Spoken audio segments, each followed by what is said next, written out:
عدوا عد جانو عدوا عد عبيد وبصعون زم صمجن الله تاريخ وندي فلطون كمان ودو بدو هو وبدو ولدو يو وبود تنبندي أنا فلت تنبن عد جانو أنا فلت وبجنا دي جنا برس شكان جنا ولا أنا سلازي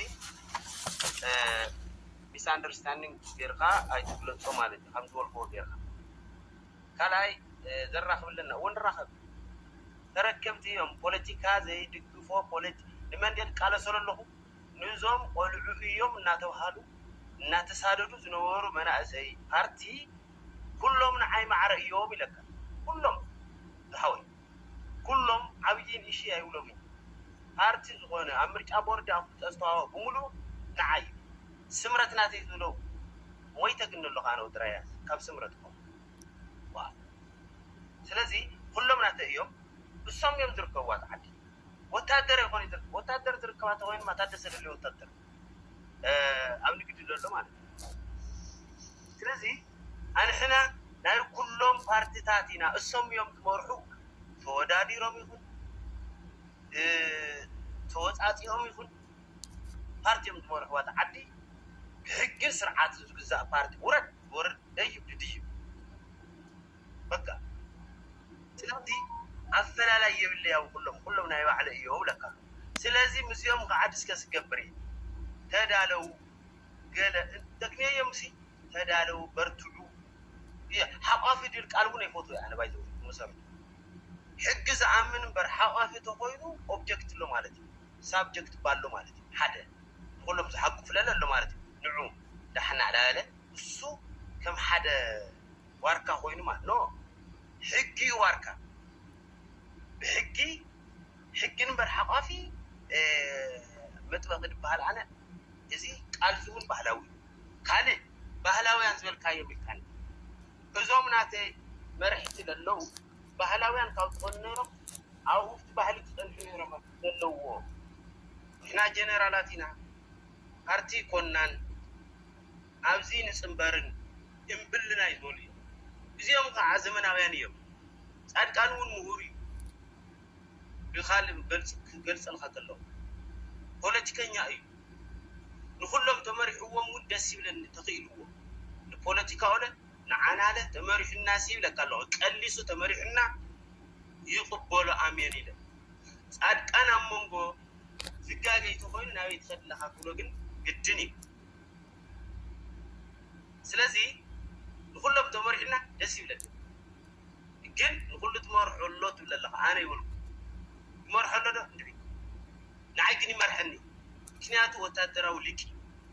استمسكروا لي كمرحني قدني أبولا قدني سلازي بهلاو جنرال أيقوني سو كم زولول إذا بهلاو الناس تتأيفهم زموس بمولا نعاي سايني ساوياني يوبك سلازي سم كبهلاو يكون عندهم وزيهم دلوا نزي جرد خوينا ينقل دم بنينهم كم نفهم ترديهم حزبي زبل صنا كويلو حزبي زبل صننا حزبي جنرال تيلو بهلاوي كون ساينساوي تبلك كايده تالي اب ودا إرترا عسب يكون مصوع يكون باصق ማንም ይሕልዮ ይነይሩ ታሪኽ ጎጎ ኮይኑ ይወልዕ ኣነ ታሪኽ ንዝሕዚ ይጠቅም ናይቲ ማለት ታሪኽ ነገስታት ይኹኑ ፍዳላት ይኹኑ ገለ ይኹኑ ናይ ባዕሎም ምዑል ጎድለዎም ድኹም ጎድለዎም ሌላ ምናል ردغني الصور تسرع تصفي حوي تسرع مو حقايش اللون هذا ما أنت لسه تنكزاره ولا أنت سكفر لا تصفي تسرع مو نعوم وخوم حقيقة إحنا حنقصلنا تجمع بالله تصفي حوي تسرع مو اللي أتذكر تسرع مو تسرع بيلدا نعوم كلهم بليس تصفي أنا خاطر أسألنا تصفي كيف حوي أنا بقول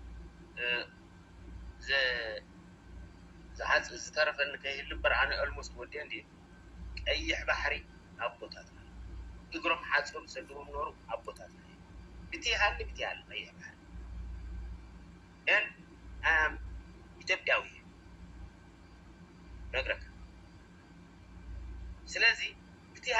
ካልእ ናተይ እዩ ናይ ማንም ሽፍታ ይኮነ ማንም ሽፍታ ተቐመጠሉ ኣይኮነን ጅመል ሰትየሉ ተኮይኑ ኣግማ ኣለዉ ዓፋር ኣግማ ኣለዉ ኣባና ኣግማ ኣለዉ ሰትየሉ ጅመል ሰትየሉ ባሕሪ ግርፊ ይፈልጥ መራክብ ፅዕምበባሉ ጥራሕ ይፈልጥ ስለዚ ኩሎም ናተይ እዮም ዝወስድ ማለት ኣብ ምዕራብ ትግራይ ኢሮብ ናተይ ይኮነ እዚ ኢሮብ ናተይ ይኮነ እንታይ ኣኹም ኢሮብ ነይ ጽምዶ ይኹም ማለት ግዝኣት ትግራይ ክምለስ ኣለዎ ኮምፕሊት ኣየናይ ታሪኻዊ ግዝኣት ትግራይ ተዘይተመሊሱ ቁስሊ ኣይጠፊ ኩላ ብቦታ ኣትይዘለ ታሪኻዊ ናይ ትግራይ ህዝቢ መሬት ግዝኣት ክምለስ ኣለዎ ናይ ግድን መዓዘ ሓብርና ንርኢ ተዘይኮይኑ ኢሮብ ተቀስቂሱ ተነጊሩ ዘይፈልጥ ዝነብሩ ኣብ ሻዕብያ ናሃለዮ ምዕራብ ትግራይ ዝብል ኣካል ጻዕዳ ወርቂ ዝናፈቐ ኣካል ጥራሕ እዩ ነግራ እዚ ከዓ ናይ ፕሮፓጋንዳ ስራሕ እዩ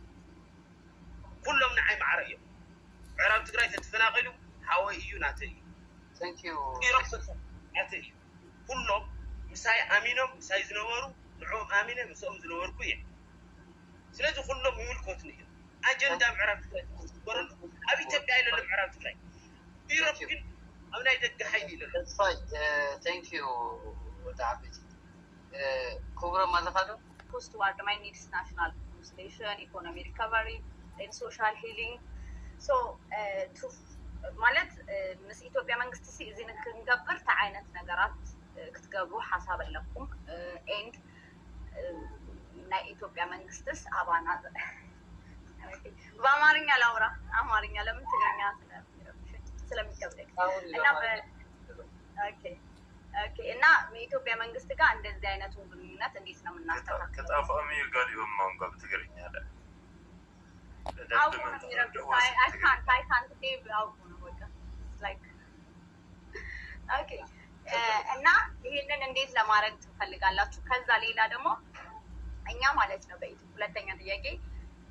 ትግራይ ላይ ናሬሽን አለ ከኢትዮጵያ ጋር ያለን ነገር ልክ እንደ ባዕድ ማየት ኢትዮጵያ ሴቷ ታሪኳ ሁሉ ነገሯ የኛ ሆና እያለ አዲስ ሰለስተሰጡና በቃ ባዕድ እንደሆነ እኛ ምንም አይነት ኮኔክሽን እንደሌለ ከሌላ ዓለም እንደመጣን አይነት የሆነ ናሬሽን አለ። ከድሮም ጀምሮ የሚሰራ ናሬሽን አለ በትግራይም ይሁን በኢትዮጵያ ፖለቲካም ኢሊት ችግር አለ እና ይሄንን እንትን ለማድረግ ምን ትሰራላችሁ? ከኢትዮጵያ ጋር ያለንን ነገር አይዱ አንደርስታንድ ጦርነቱ ፌክት አድርጎናል፣ ግን በዚህ ለራሳችን ኢንተረስት እስከሆነ ድረስ ፖለቲካ ለኢንተረስታችሁ ብላችሁ ምን ታደርጋላችሁ? ሁለተኛ ጥያቄ አም ሃፒ ኦል ኦፍ ዩ በአንድ ላይ መምጣታችሁ በጣም ደስተኛ ነኝ እና ከዚህ ወዲህ ማለት ነው ከዚህ በፊት ያጋጠመን የጦርነት እንትን ሁላችንም ሞቢላይዝድ ሆነን ነበር ቱዋርድስ የኢትዮጵያ ገቨርንመንት እና እኛ ኢትዮጵያ ቨርስስ ትግራይ ነው የነበረው። አሁን እንደዛ እንዳይሆን ህዝባችን እንዲነጠል ምን ትሰራላችሁ? ምን እየሰራችሁስ ነው? ወደፊት ምን የምትሰሩትን ነገር አንድ ሁለት ብላችሁ ብታስረዱኝ ደስ ይለኛል። ቢኮዝ መነጠል አለብን ብዬ ስለማስብ ፖለቲካና ኦርዲናሪ ሲቲዝን ኢትዮጵያ ገቨርንመንት መነጠል አለበት፣ እኛም ራሳችን መነጠል አለበት። ናት ኦንሊ ዘ ገቨርንመንት እና ከእኛስ እናንተ ፖለቲከኞች ምን ትሰራላችሁ? አመሰግናለሁ። ይህን ሁለቱን እንድመልሱ ቴንኪዩ ሲምባሃዊ ቴንኪዩ አንየላ ፍሪንግ ንጉስ ሰቀጽል ፈቶ እንታ ሀዲቅ አጽር ገባ ክብሮም ከም ብሔራውያን ውድባት ትግራይ ዝበሃሉ ከም ንኣቶም ከም ባይቶና ብፍላይ ኣብ ደቡብ ትግራይ ኣብ ራያ ካብ ናይ ባይቶና ኣመራርሓስ እንዳ ዓይነት መዋቕርን ኣካይደና ኣለኩም ኣብቲ ቅድሚ ሕጂ ዝነበረ እንታይ ዓይነት ጉዳይ ነይርኩ እዚ ብልሕቶ ኣለኒ ብፍላይ ካብቲ ቅድሚ ሕጂ ዝነበረ ኣብቲ ቅድሚ ኩናት እውን ዝነበረ ምርጫታት ኣካባቢ ጀሚሩ እንታይ ዓይነት ጉዳይ ነይርኩም ብፍላይ ካብቲ ከባቢ ዝወደብክዎም ወይ ከዓ ናትኩም ናይቲ ፓርቲ ተሳትፎ ዝነበሩ ኣካላት ነይሮም ድዮም ኣይነበሩን? ሓደ ካልኣይ እቲ ናይ መጻኢ ዝበሃል እቲ ከም ሓፈሻዊ ከም ብሔራዊ ውድባት ኦልሬዲ በቲ ኩሉ ከባቢታት ዘሎ ናይ እቲ ከባቢ ውዳበ ከንታ ዓይነት ውዳበ ኣለኩም ብፍላይ ኣብቲ ራያን ከባቢኡን ዝበሃል ኣነ ከም ሓደ ወደብ ትግራይ ኣብቲ ኣብኡ ከባቢ ዘሎ ሲምባ ስለለለ ለይቲ ለውጢ እዮም ወኪሎም ወፂኦም እዮም በናዕለሙ ታስሙ ትናይ ምትስናስ ላይ ትግል እንዲ አው ተለካለ هو أفترض كذا لعنه هو ما هو حتى لكادي سيمبا تمود بيكون مثل أنا مجبر خمود حتى الموقع بيان سافرون في خمس دقيقة